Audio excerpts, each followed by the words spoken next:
ಎರಡನೇ ಅಧ್ಯಾಯ ಅಂತಂದ್ರೆ ಸಾಂಖ್ಯ ಯೋಗ ಅಂತೇಳಿ. ಸಾಂಖ್ಯ ಯೋಗ ಅನ್ನುವಂಥದ್ದು ಎರಡನೇ ಅಧ್ಯಾಯ. ಈಗ ಎರಡನೇ ಅಧ್ಯಾಯದಲ್ಲಿ ಏನಾಗುತ್ತೆ ಅಂತಂದ್ರೆ, ಕೃಷ್ಣ ಈ ಅರ್ಜುನ ಕೂತಿರ್ತಾರಲ್ವ ಬೇಸರಗೊಂಡು, ನಾನು ಯುದ್ಧ ಮಾಡೋದೇ ಇಲ್ಲ ಅಂತೇಳಿ. ಆಗ ಏನ್ ಮಾಡ್ತಾನೆ, ಕೃಷ್ಣ ಬಂದು ಅರ್ಜುನನಿಗೆ ಹೇಳ್ತಾನೆ, ಏನು ಅರ್ಜುನ, ನಿನಗೆ ಒಂದು ಸ್ವಲ್ಪ ಬೇಸರ ಆಗ್ಲಿಕ್ಕಿಲ್ವಾ? ನೀನು ಕ್ಷತ್ರಿಯ ಆಗಿದ್ಯಾ, ಕ್ಷತ್ರಿಯಾಗಿ ನೀನು ಏನನ್ನೂ ಮಾಡ್ಲಿಕ್ಕಾಗಲ್ಲ ಅಂತ ಹೇಳಿ ಧರ್ಮದ ವಿರುದ್ಧ ಯುದ್ಧವನ್ನು ಮಾಡ್ಬೇಕಾದ್ರೆ ಕೈ ಚೆಲ್ಲಿಕೊಂಡು ನಾನು ಮಾಡಕ್ಕೆ ಆಗಲ್ಲ ಅಂತ ಕೂತಿದ್ಯಲ್ಲ, ಇದು ಕ್ಷೋಭೆ ತರುತ್ತಾ? ಒಬ್ಬ ರಾಜನಾಗಿ ಕ್ಷೋಭೆ ತರುತ್ತಾ? ಈ ಕೆಲಸವನ್ನು ನೀನು ಮಾಡಬಾರ್ದು. ಈಗ ನೋಡು, ನೀನು ಈ ಕೆಲಸವನ್ನು ಮಾಡಿದ್ರೆ ಮುಂದೆ ಜನ ಸಹ ಏನ್ ಮಾಡ್ತಾರೆ ಅಂತಂದ್ರೆ, ಆ ರಾಜನಾದ ಅರ್ಜುನನೇ ಆ ಯುದ್ಧದ ಸಮಯದಲ್ಲಿ ತನ್ನ ಕೈಯಲ್ಲಿ ಆಗಲ್ಲ ಅಂತ ಸೋತೋಗಿ ಬಿಟ್ಟಿದ್ದಾರೆ. ಮತ್ತೆ ಜನಸಾಮಾನ್ಯರು ನಾವೇನು ಮಾಡ್ಲಿಕ್ಕೆ ಸಾಧ್ಯ ಇಲ್ಲ ಅಂತೇಳಿ, ನಾವೇನಾದ್ರೂ ಒಂದು ಕೆಲಸವನ್ನ ಮಾಡ್ಬೇಕಾದ್ರೆ ನನ್ನ ಕೈಲಿ ಆಗೋದಿಲ್ಲ ಅಂತೇಳಿ ಬಿಟ್ಟು ಬಿಡ್ತಾರೆ. ಆ ರೀತಿಯಾಗಿ ಮುಂದೆ ನಿನ್ನ ಹೆಸರು ಆ ರೀತಿಯಾಗಿ ಬರಬಾರ್ದು. ಹೋರಾಡಿ ನೀನು ಧರ್ಮದ ವಿರುದ್ಧ ಗೆದ್ದಿದ್ಯಾ ಅನ್ನೋದನ್ನ ಜನರಿಗೆ ತಿಳಿಸ್ಬೇಕು. ಆಗ ಜನರು ನಿನ್ನ ಬಗ್ಗೆ ಅಂದ್ರೆ ಒಳ್ಳೆಯದನ್ನು ತಿಳ್ಕೊತಾರೆ. ಹಾಗಾಗಿ ಮತ್ತೆ ನೀನು ಹೇಳಿದೆ, ಅವರನ್ನ ಸಾಯಿಸಿ ಬಿಡ್ತೀನಿ ನನ್ನಿಂದ ಅವರು ಸಾಯ್ತಾರೆ ಅಂತ ಹೇಳಿದ್ಯಲ್ಲ, ಅದರ ಬಗ್ಗೆ ನೀನು ಯೋಚನೆ ಮಾಡಬೇಡ.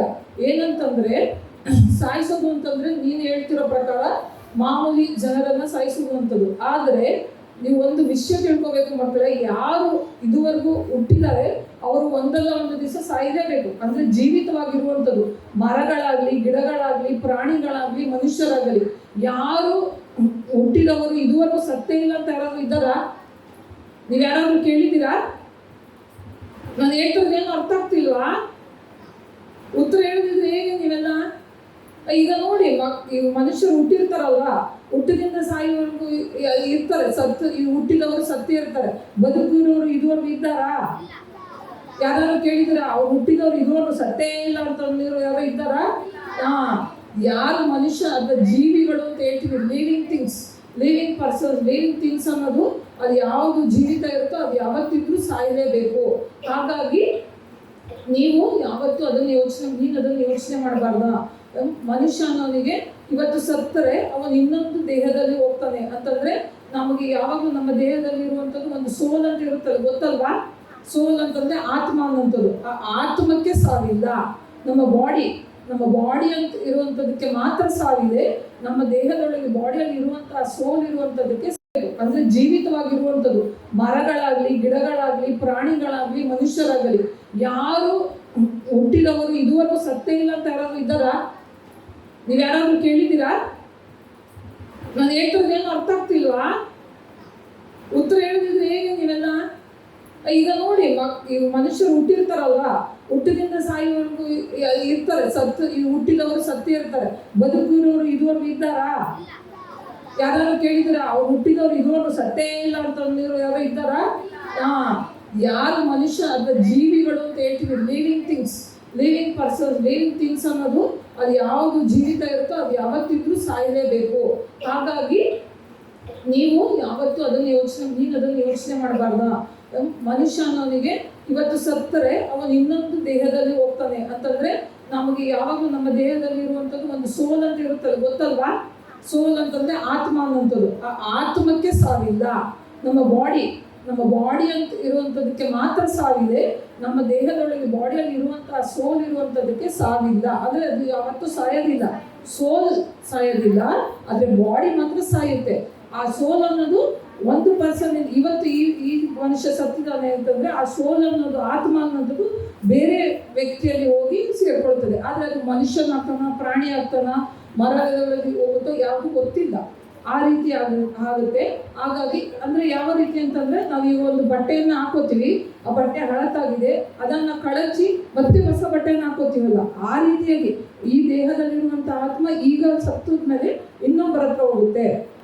ಹಾಗಾಗಿ ನೀನು ಇವರನ್ನ ಸಾಯಿಸ್ತೀವಿ ಇವತ್ತು ಅಂತ ಯೋಚನೆ ಮಾಡಬೇಡ. ಅದೆಲ್ಲವೂ ನನ್ನಲ್ಲೇ ಇದೆ, ನಾನು ಅದನ್ನು ನೋಡ್ಕೋತೀನಿ. ನೀನು ಹಾಗಾಗಿ ನೀವು ಯಾರು ಅದರ ಬಗ್ಗೆ ಯೋಚನೆ ಮಾಡಬೇಡಿ, ನೀನು ಯೋಚನೆ ಮಾಡಬೇಡ. ಆದ್ರಿಂದ ನೀನು ನಿನ್ನ ಕೆಲಸವನ್ನ ಮಾಡು. ನೀನು ನಿನ್ನ ಕೆಲಸವನ್ನು ಮಾಡಿದಾಗ ಮುಂದಕ್ಕೆ ಅದು ಒಳ್ಳೆಯದಾಗುತ್ತೆ ಅಂತ ಹೇಳ್ತಾರೆ. ಮತ್ತೆ ನಿನ್ನ ಕೆಲಸವನ್ನು ನೀನು ಮಾಡುವಂದಾಗ ಒಂದು ಫೇಮಸ್ ಸ್ಲೋಗನ್ ಉಂಟು, ಕರ್ಮಣ್ಯವಾಧಿಕಾರಸ್ಥೆ ಮಹಾಫಲೇಶು ಕದಾಚನ ಅಂತ ಉಂಟಲ್ವಾ? ಆ ಸ್ಲೋಗನ್ ಅದನ್ನು ನಿಮ್ಗೆ ಹೇಳ್ತೀನಿ. ಅದಾದ ಮೇಲೆ 1 ನಿಮಿಷದಲ್ಲಿ ಅರ್ಥವನ್ನು ಹೇಳ್ತೀನಿ.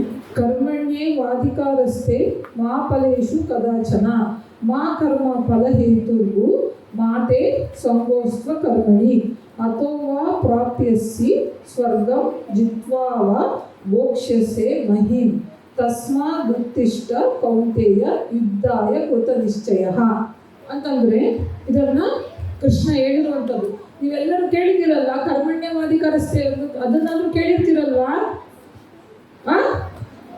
ಕರ್ಮಣ್ಯವಾಧಿಕಾರಸ್ಥೆ ಅಂತಂದ್ರೆ ನಿನ್ನ ಕೆಲಸವನ್ನ ನೀನು ಮಾಡು, ಕರ್ಮವನ್ನು ನೀನು ಮಾಡು. ಕರ್ಮ ಅಂದ್ರೆ ಕೆಲಸ, ನಿನ್ನ ಕೆಲಸವನ್ನು ನೀನು ಮಾಡು.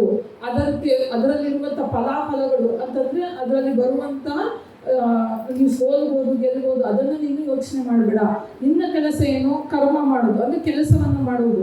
ಒಳ್ಳೆಯ ರೀತಿಯಲ್ಲಿ, ಒಳ್ಳೆಯ ಯೋಚನೆಯಲ್ಲಿ, ಸರಿಯಾದ ದಾರಿಯಲ್ಲಿ ನೀನು ಕೆಲಸವನ್ನು ಮಾಡು. ಅದರದ್ದು ಫಲಾಫಲ ಬಗ್ಗೆ ಯೋಚನೆ ಮಾಡಬೇಡ, ಅದನ್ನು ನನಗೆ ಬಿಡು, ನಾನು ಅದನ್ನು ನೋಡ್ಕೋತೀನಿ ಅಂತ ಹೇಳ್ತಾ ಈ ಅಧ್ಯಾಯದಲ್ಲಿ ಕೃಷ್ಣ ಅರ್ಜುನನಿಗೆ ಹೇಳಿರುವಂಥದ್ದು. ಅಂದ್ರೆ ನಾವು ಇದನ್ನು ಅದು ಅರ್ಜುನನಿಗೆ ಸಾಂಕೇತಿಕವಾಗಿ ಹೇಳಿರೋದು.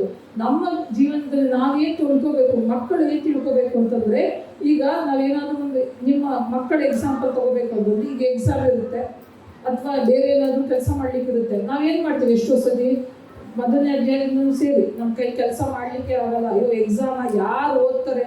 ಸೋಮಾರಿತನದಿಂದ ಇರ್ಬೋದು, ಮತ್ತೆ ಅದನ್ನು ಓದಬೇಕು, ಅಷ್ಟದಿಂದ ಓದಬೇಕಲ್ಲ, ಯಾಕೆ ಬೇಕು? ಆರಾಮಾಗಿ ಇದ್ಬಿಡೋಣ, ನಾವು ಸೈಲೆಂಟ್ ಆಗಿರೋಣ, ನಮ್ಗೆ ಅದು ಸವಾಸನೆ ಬೇಡ ಅಂತ ಎಕ್ಸಾಮಲ್ಲಿ ಓಡಿ ಹೋದ್ರೆ ಆಗ್ತದ?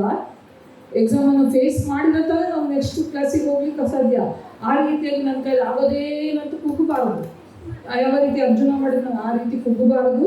ಮತ್ತು ಯಾವುದೇ ಕೆಲಸವನ್ನು ಮಾಡಬೇಕಾದ್ರೂ ಒಳ್ಳೆಯ ರೀತಿಯಲ್ಲಿ, ಒಳ್ಳೆಯ ದಾರಿಯಲ್ಲಿ ಹೋಗಿ ಮಾಡಿದ್ರೆ ಅದು ಖಂಡಿತವಾಗಿ ಸಿದ್ಧಿಸುತ್ತೆ ಅಂತ ಹೇಳ್ತಾ ಕೃಷ್ಣನು ಅರ್ಜುನನಿಗೆ ಹೇಳಿರುವಂಥದ್ದು. ಎಲ್ಲರಿಗೂ ತಿಳಿತಾ ಮಕ್ಕಳೇ? ಸ್ವಲ್ಪ ಮಟ್ಟಿಗಾದ್ರೂ ತಿಳಿತಾ ಇಲ್ವಾ? ಮುಂದಿನ ಅಧ್ಯಾಯಗಳಲ್ಲಿ ಇನ್ನು ಮುಂದಿನ ದಿನಗಳಲ್ಲಿ ನೋಡೋಣ, ಆಯ್ತಾ? ಜೈ ರಾಮ್ ಕೃಷ್ಣ. Thank you.